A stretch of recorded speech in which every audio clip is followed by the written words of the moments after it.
kulanti waxaan wanaagsan daawadayaal idil ahaantiinba meel kasta aad joogtaan baa kusoo dhawaada toddobaad kaliya barnaamijkeeni dalmar oo telefishinka iyo raadiyaha puntland stuudiyihiisa magaalada london aanu idinkaga soo gudbino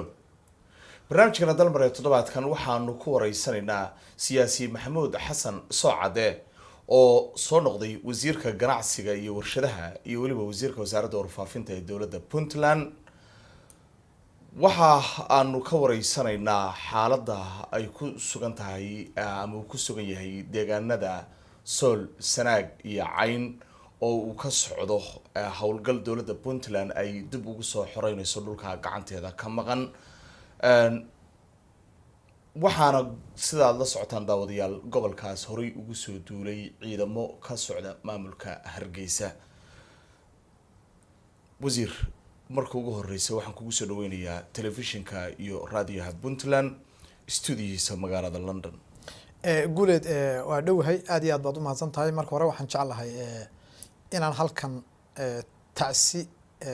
uga diro maadaama aan soo booqday telefishinka dowladda puntland ee magaalada london halyeegeeni inaga geeriyooday maxamed aadan xirsitaan runtii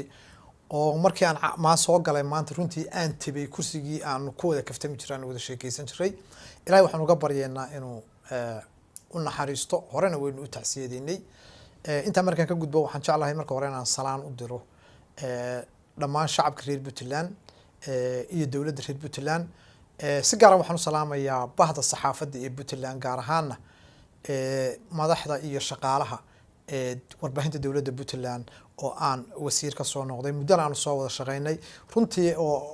dad ila soo halgamay oo aanu halgan dheer soo wada galay aanna qabo inay yihiin dad runtii mudan in la xuso mar walba oo laga hadlayo horumarka iyo danaha puntland. waa mahadsantahay waa kaa guddoonay salaamtaas. su-aasha ugu horeysa haddaan ku weydiiyo sidee baad u aragtaa xaaladda haatan uu ku sugan yahay gobolka sool? guulad waa su-aal wanaagsan weeye. waa la soconaayo de xaaladda gobolka sool inay cakiran tahay waa la soconaa.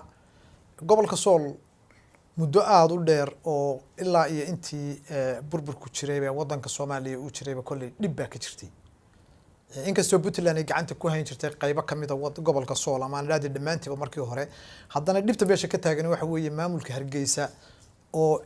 sida iyaguba dhowaan afkooda ka qirteen muddo 21 sano ah weerar runtii ku hayay. waad la socotaanoo maanta meeshii ugu dambeysay oo tukraqa ayay ciidamadooda runtii marayaan. dowladda puntland iyo shacbigeeduna de inay ka diyaar garoobeen waa ognahay. magaalada lascaanood gudaheeda haddii aynu eegno runtii tacadiyo badan baa ka jira. dumar baa la xidhxidhayaa, dadkii baa la laynayaa. inta muuqata waxaa ka daran waxa weeye dilalka qorshaysan ee maalin walba ka socda oo raggii birmageydada ahaa ama kii la yiraahdo kan ayaa ay damqasho yare ku hadhay in habeen badh ee madaxa inta loo soo duubto ama door xabad lagu dhufanayo. waad u jeedaa birmageydadii hablihii,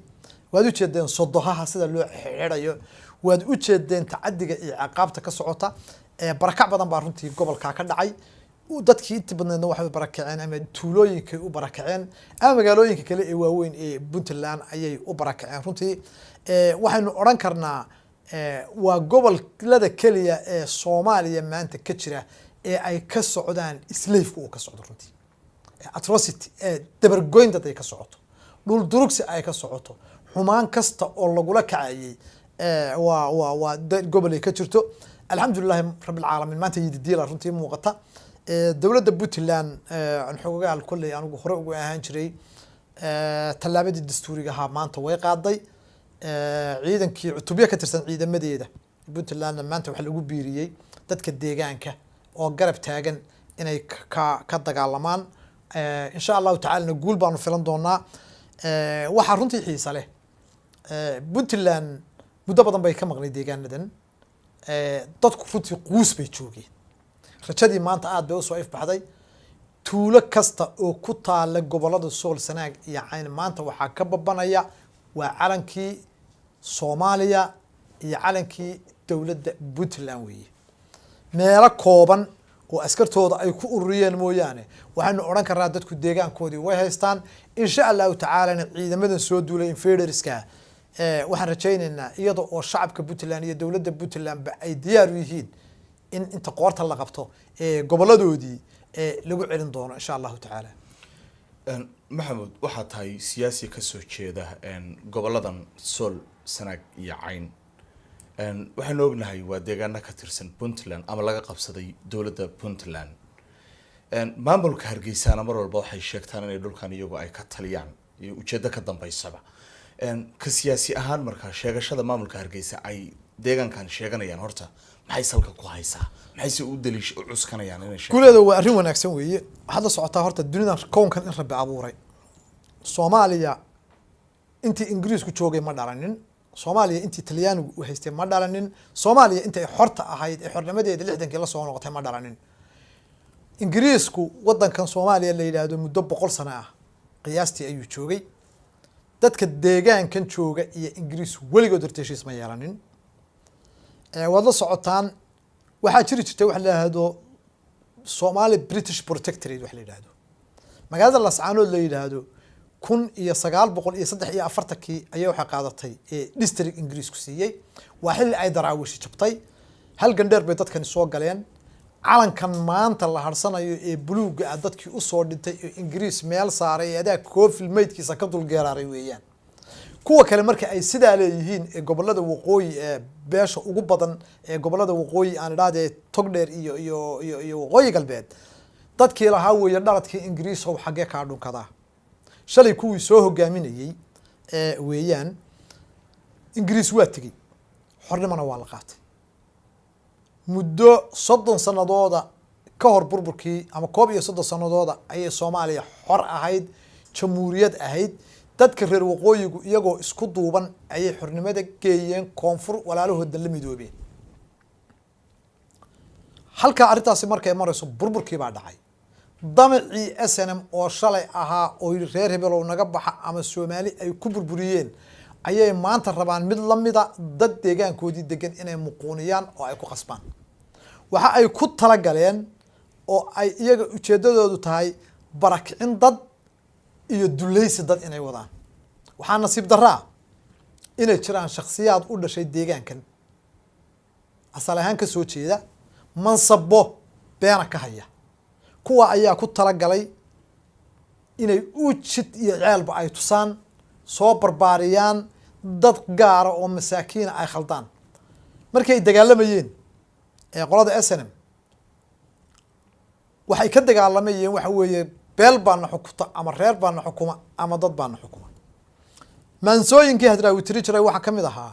10 daawo lala galo darajiya xil lagu raro ama duunyo lagu qubo uma korin darmaantee waxaan duulan u cuskaday madal iyo shir ila daa inaan doodka oran karo dibnahayga bari karo inaan diidi kala yeel maanta taagani waxa weeye 10 ama 15 CV-gooda aan naqaan karaamada ay bulshada kale yihiin deegaanka u dhalatay aanu naqaano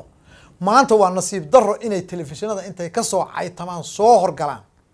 inay arkaan iyaga oo markhaati ka ah sodohaha hortooda googarada lagaga furayo gabdhaha timaha dheer ee timaha la jiidayo xabsiyada lagu daldalayo haddii ay yihiin dad DNA ahaan dadkan ka soo jeeda kolley uma dulqaateen khaliif wuxuu yidhi in hadday ciradu maaruqdo oo madaxu daabiyo shamacna ma laha odaygii bartaa malafsi ceebeed miyaan ficilku magaciibayo miran calooshaada mugdi miyaada taagneen hunguri ha u maleelicin dhaqaale kasta iyo dan kasta oo la siiyo karaamada iyo sharaf darrada ay ku iibsadeen ayaa ka daran waxaan leeyahay inay xusuustaan kuwa Soomaali ambassador ka soo noqday kuwa prime minister ka soo noqday hargeysay tageen maalintii ay dhiteen qof Soomaali oo kale ma salaamin calan beeleed baa lagu duubay isaga ayaana ka fan looga dhigay iyagana waxaan leenahay bari taariikhduna way isqori doontaa hargeysa hadda ku dhibataana calan beeleed baa ku dhimanaysaan isaga ayaana la idinku aasi doonaa insha Allah taala wahagaag wadahadallada intaas la sheego markaynu ka nimaado arrinta deegaanka iyo colaadda ka taagan waynu u soo noqonaynaa inta badan waxaa la sheegaa oo maamulka hargeysa waliba afkooda ku badan ay ku soo celceliyaan inuu jiro wadahadallo u dhaxeeya Soomaaliya iyo Somaliland oo madaxda hargeysa inta badan ay dhagaha dadka ay ugu shubaan arrintan maxaa ka jirta sideedaba sidee asal ahaan ma jirtaa arrintan ma taagantahay runtii waa nasiib darro qaranka Soomaaliyeed haddii dowladii federaalka ah ee Soomaaliya horta guuleeda waxay u dhaarteen waa calanka dalka ciidda iyo dastuurka u dhaarteen in maanta Soomaaliya laba magac loo kala bixiyaa waa arrin horta ceeb ku afiila Soomaaliya iyo cidda joogta Somaliland iyo Soomaaliya wax la yiraahdaa ma jiraan waa inay dawladda federaalkiihi cadaysaa ujeedada horta wada hadalkan laga leeyahay waxaanu qabnaa annaga gobolada waqooyi ka nimi mas'uuliyiin baanu nahay shacabka yagaanu ognahay inaanay doonayn baanu ognahay waxaanu ognahay gobolka Awdal iyo gobolada waqooyiga durugsan ku sii yaala beelaha degaa inaanay doonayn gooni u goosadka cidda rabtaa waa hal beel oo ismacaashisay haddii cid lala hadlayo sool iyo sanaag uma baahna inay Soomaali ka go'aan lana hadli maayo Awdal uma baahna inay Soomaaliya ka goodo lana hadli maayo cidda lala hadlaya waxa weeye waa beel iyadu tiri waxbaan tabanaynaa yaa la hadlaya anigu dhexgeli maayo yaa la hadlaya marka anigu dhexgeli maayo dhamaysto anigu dhexgeli maayo beeshu waxay ka cabanaysaa masaxba mise waa qalad laakiin waa hal beel su'aashaada haddaanu soo noqdana cidda la hadlaysaa waxa weeye in qaab kale loo dhigo oo hab dhaqan ahaan lagu dayo stage dawladeed ma gaadhin waa beel hadday beel tahay beelaha ay wax ka cabanayso in loo qaabilo dawladda federaalka waxaan uga digaynaa haddaan nahay dadka gobolada u dhashay xubno ka tirsan deegaanadaas in laga qayb geliyo waxa loogu yeedhiyo wada hadallada waxaa kale oo jira xukuumadihii ka horeeyay dawladdan uu xukumo madaxweyne Farmaajo iyo Khayre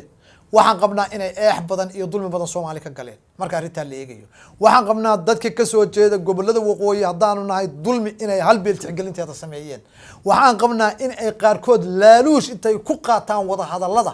ay heshiis kula ahaayeen inay yiraahdaan masiirka gobolada waqooyi beel kama go'o annaga ku hadlayna deegaanka ugu ballaaran maabka dad soo qaadatid maanta gobolada Sool Sanaag iyo Cayn ayaa ugu badan Awdal marka lagu soo darana 3 meelood oo 2 meelood ayay noqonayaan lama tixgelinin waa dadka goboladan degan waa dad Puntland lama tixgelinin waa dadkii calanka u dhintay lama tixgelinin inaanu calankii sidano yaa lala hadlaya la socnood calankii Soomaaliya ka taagan Awdal calankii Soomaaliya ka taagan hal beel oo calan samaysatay in loo adoomiyo sharafta iyo karaamadii looga qaaday dadka deegaanka waa khalad in qarannimadii Soomaaliya dhabarka looga jabiyo oo la yiraahdo Somaliland baa la hadlaya war Somali British Protectorate haday tahay protection ka cid baa loo sameeyay cidii loo sameeyay daraawiish runiyan iyo diinuusan dib u soo noqon bay ahayd hal beel bay ahayd beel baa ismacaashisay beel baana baarka loo soo hay waxaan qabnaa hanka beeshan in la tuso inaysan Soomaali waxba dheerayn dadka deegaanku leh inay dabiirkooda leeyihiin diidan yihiin waqooyinimo haddii sidoo la hadlayo tabriic Hargeysa cid kuma haysatee hadii la tabriic Hargeysa qaadanayaan ha qaateen waxaa dhawaan dawladda federaalku ay sheegtay in heshiiskii goonida ay oranayay in si special treatment waxa la yiraahdaa ama la siiyo mudnaan gaar ah marka ay timaado deeqaha caalamka ee Soomaaliya maadaama Soomaaliya aysan lahayn dhaqaalayada ku filan oo beesha caalamka ay qabto waxaa la sheegay in arrintaasi ay soo gabagabadaan wax dambe aysan ka jirin qadiyada maamulka gooni goosadka ay Hargeysa ee Soomaali diidka ah arrintaasi maxay u dhimaysaa runtii waa tallaabada hore loo qaaday oo milestone way haddii go'aankaasi yahay beesha caalamku inaanay la xisaabtamin qabiil meel degan aanay la xisaabtamin Soomaaliya dawlad bay leedahay iyada in la xisaabtamana xaq baa loogu leeyahay cid kasta oo qarannimada Soomaaliya tixgelinaysa cidiisa dhinac martaa waa cid qarannimada Soomaaliyeed ee ka soo horjeeda waxay u dhimaysaa waxa weeye maanta waxaan la soconnaa maamulka Hargeysa ka jira maaha maamul ay wada leeyihiin xataa beesha SNM ku abtirsataa maamul jeegaan la yiraahdo weeye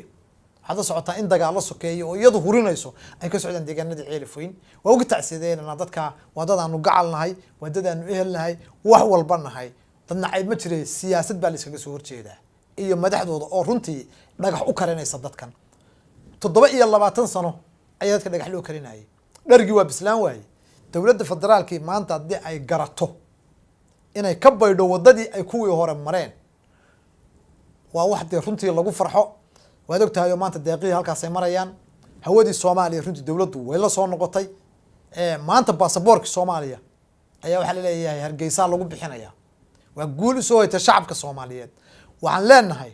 war baarka loo feeray waa la buunbuuniyey waa la sii daayey dowladda federaalka iyo qarannimada soomaaliya iyadaa mas-uulka ah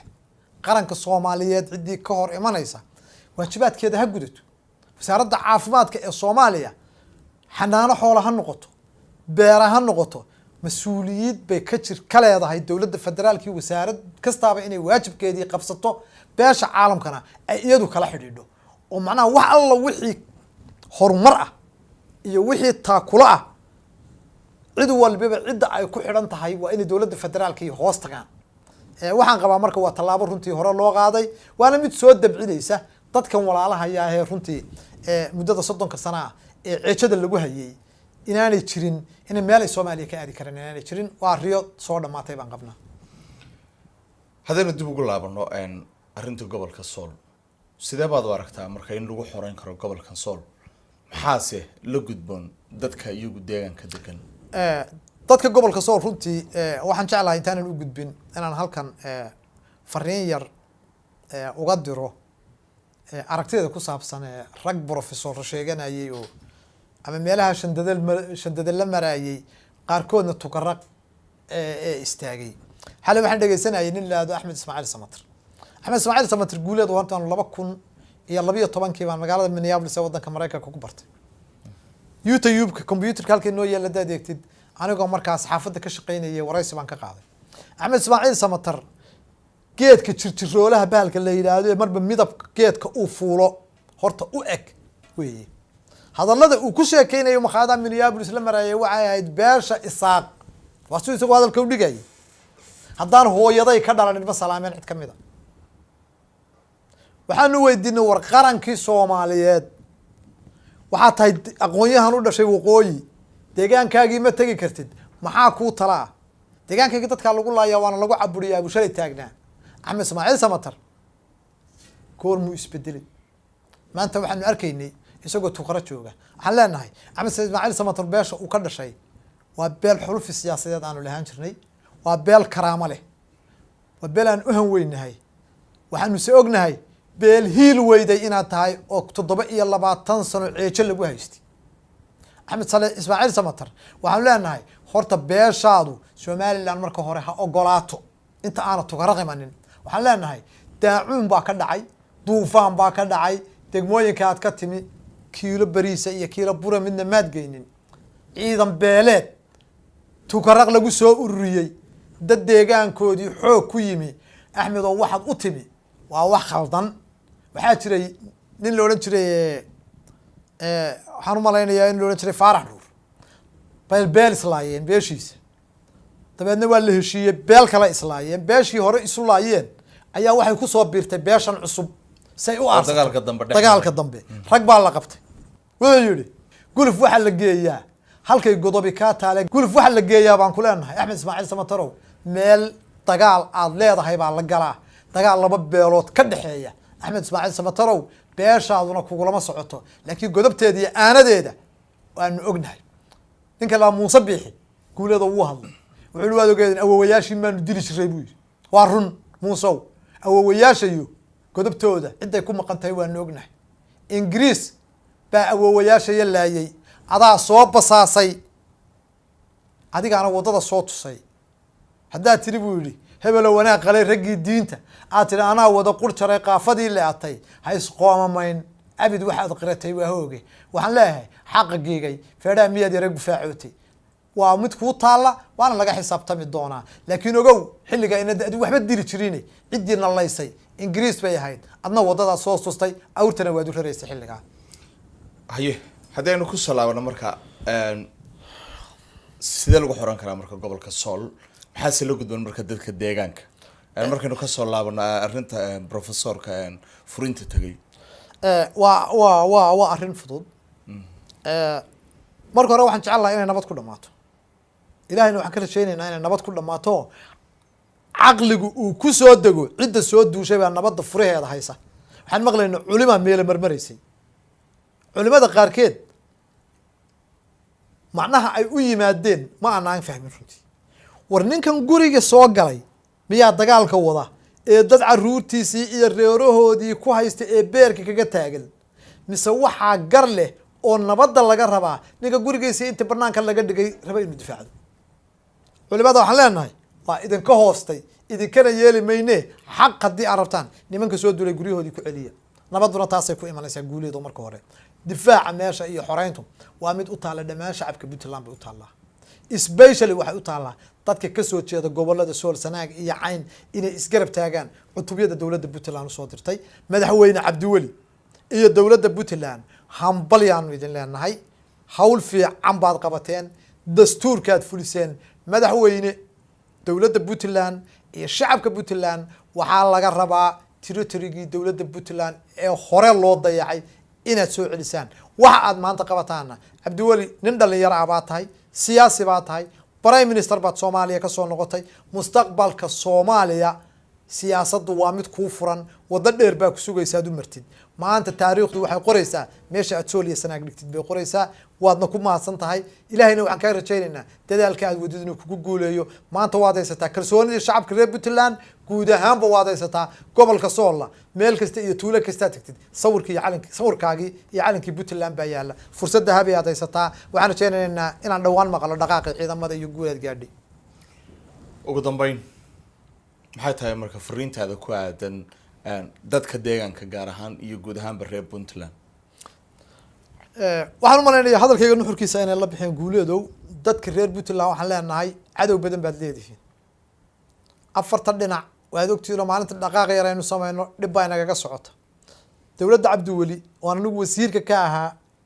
maanta ilaa iyo maalintii la doortay salka ma ay dhigin. chance lama siinin dowladda. dagaal baa mar walba nagu socday. afarta koonaba waa nagaga socday. ninkii indhaha la'aa ee wiilkiisa kaxeeyey, wiilbaa inankiisa kaxeeyey, nin dhalabaa wiilkiisa kaxeeyey. dabeedna reer ay colahaayeen bay habeenkii u soo hoydeen. subaxii markii la toosay ayaa wiilkii yaraa wuxuu arkay inankii yaraa wuxuu arkay nimankii reer kalahaa oo la faqay oo faqaya. inankii yaraa baa wuxuu ku yidhi ballaynoo ballan. wuxuu yidhi beeryaradishow beenta iska daa. beeryaradishow beenta iska daa. soo cadde ha ku odhanina. inta idinla talinaysana ha ku odhanine. difaaciina dhinac kastay tahay difaacda dalkiinana xoreysta. waxaan leeyahay especially kuwa u dhashay gobolada Sool, Sanaag iyo Cayn. nin waliba isaga ayaa xabaashiisa qarjabta. idinka ayaa laydinka rabaa xabadda ugu horeysa inaad ku ridaan. idinka ayaa laydinka rabaa dagaalka ugu horeeya inaad qaadaan. idinka ayaa laydinka rabaa dhaqaalaha inaad bixisaan. Puntland waa dowlad, idinkaana shacab u ah. xoreynta dalka reer Soolow ama gulnimo qaata SSCA ama isdifaaca. maanta chance baad haysataan. dowladdiinni baa haysataan. ciidanka Puntland runtii anu dagaal baan la galay. al-shabaab baanu kula dagaalanay. guddigii wasiirada ahay dagaalka hagaya baan ahaa. waa ciidan aan ku kalsoonahay. 27 saacadood baanu wasiirka warfaafinta beriga u qabanay. 27 saacadood bay kusoo afjareen. waxaan leenahay guul iyo gobonimo Puntland ayaan leenahay. aad baa u mahadsantahay mudane wasiir. adaa mudan. wagaag daawadayaal kaasina wuxuu ahaa siyaasi Maxamuud Xasan Soocade oo horey uga soo noqday wasiir dowladda Puntland. waxaana wasiir ka soo noqday wasaaradda ganacsiga iyo warshadaha iyo waliba wasaaradda warfaafinta, hidaha iyo boostada iyo isgaarsiinta oo runtii wasaarad ballaaran ahayd. wasiirku barnaamijkan dalmar ee toddobaadkan ayuu noogu marti ahaa. annagoo ah bahda Puntland TV UK ayaa waraysigan idin qaaday idin soo gudbinaynay. intaynu dalmar iyo toddobaad kale dib ugu kulmi doonana waxaanu idin leenahay nabadgelyo. wassalaamu calaykum waraxmatullaahi wabarakaatuh.